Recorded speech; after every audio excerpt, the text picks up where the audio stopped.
అండగా ఉండాల్సిన కన్నబిడ్డ తిరిగిరాని లోకాలకు వెళ్లిన బాధను ఆ తల్లిదండ్రులు దిగమింగారు. తనయుడి అవయవదానానికి అంగీకరించి మరో నలుగురి జీవితాల్లో వెలుగు నింపుతున్నారు. చిత్తూరు జిల్లా నిమ్మనపల్లె మండలం ముష్టూరుకు చెందిన రామిరెడ్డి శోభారాణి దంపతుల కుమారుడు ధనుంజయ రెడ్డి 2 రోజుల క్రితం రోడ్డు ప్రమాదానికి గురయ్యాడు.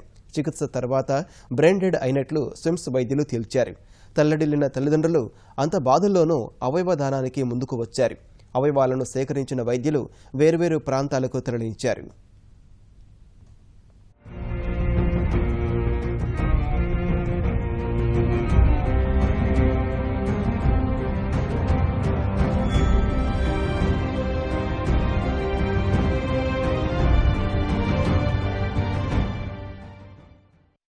కలిసి ఎక్కువ బైక్ మీద వెళ్తుంటే యాక్సిడెంట్ అయింది.